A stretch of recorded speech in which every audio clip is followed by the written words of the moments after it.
Hello and welcome. You know, winter in Maine can be a study in contrasts.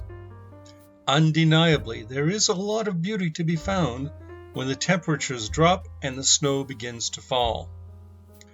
The woods are just so beautiful in the winter. This is what makes winter mountain biking so alluring to me. On the other hand, winter can also be a sloppy, muddy mess. This is especially true of the roads, which can make road cycling problematic in the winter. Sand and salt predominate on our roads here in the winter, and this can really mess up a bike's frame, bearings, and especially the drivetrain. Now, I'm not willing to subject any of my road bikes to winter road conditions. I just like them too much. That being the case, I bought a Schwinn AL Comp for $248 at a Walmart superstore. I got this bike for the express purpose of turning it into a winter road bike for as little cash as possible.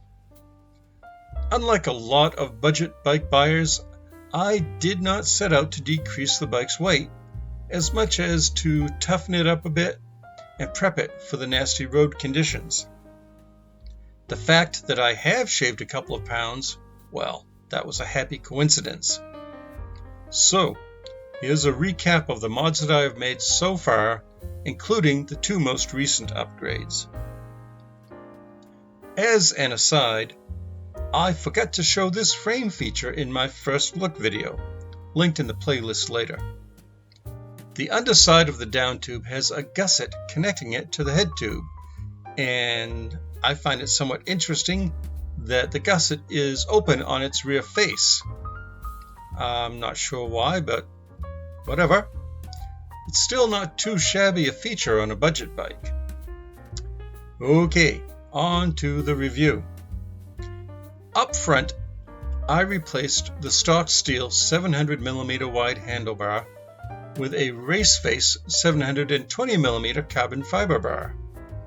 I'm not too sure about the Raceface bar's authenticity, but since it won't be subject to a lot of force like a trail bike would be, I'm not too worried about using it and having it break.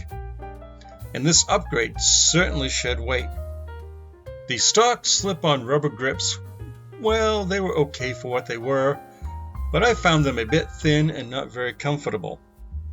So, I got a set of Charge lock-on comfort grips from Dick's Sporting Goods. They are one piece with an integrated clamp. The rubber is fairly resilient, and they have built-in rest pads for the heel of your hand that I find very comfortable. I wanted to keep the 22-tooth low-gear chainring for its climbing advantage, but frankly I wasn't impressed by the low-end riveted steel 3x crankset.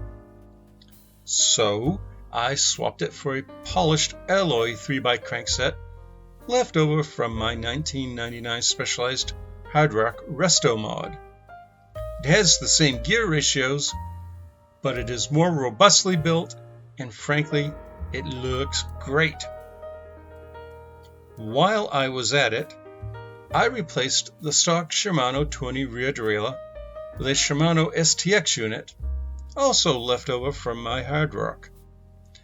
And not only does the polished STX look a lot better, it is actually a snappier shifting derailleur than the stock Tourney. The 7-speed freewheel remains stock so far, but the chain has been upgraded from a rather clunky stock unit to a KMC chain. The stock all-purpose tires did not dovetail with my planned use of this bike. I looked around and ended up getting a pair of Goodyear mountain bike tires for $20 each at Walmart. They have a much more aggressive tread than the stock tires, and for the price, they seem like a good deal. They do ride pretty well so far, but it will be interesting to see how they last. I replaced the shortish steel seat post and the stock padded saddle, with a Farm Tour Uno aluminum seat post and a WTB Comfort saddle, and that's the model, not an adjective. Both of these came from my parts stash, so there was no upfront cost for me. The WTB saddle, incidentally, is a lot nicer than the stock one, and it certainly lives up to its name. Perhaps the most visible change to the bike is the addition of the mudguards. I was going to try to get a set of actual fenders designed for gravel bikes, but the fork would not accommodate that. So I got this set of mountain bike mudguards on Amazon. The front one attaches through the underside of the steerer tube by a plastic quill stem style wedge. So I guess quill stems aren't entirely dead. The rear one clamps onto the seat tube, and it's got a pair of knobs that allow position and angle adjustment. And I can testify that these work really well, especially when the road is wet, which I suppose isn't really a big surprise.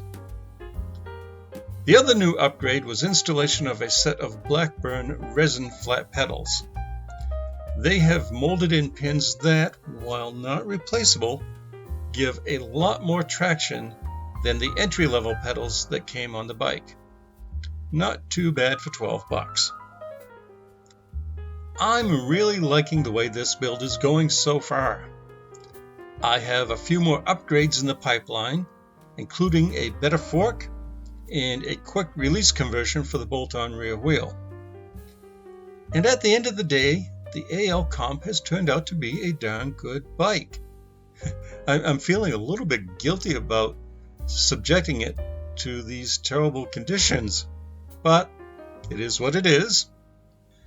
I think maybe the best way to describe the AL Comp is that it is a very good bike burdened by price point driven components. Feel free to drop me a line in the comments if you have any questions. There is a link to the AL Comp's playlist below left, and to another video that I think you will enjoy below right. And as always, thank you for watching. I really do appreciate that. Goodbye, and have a great day.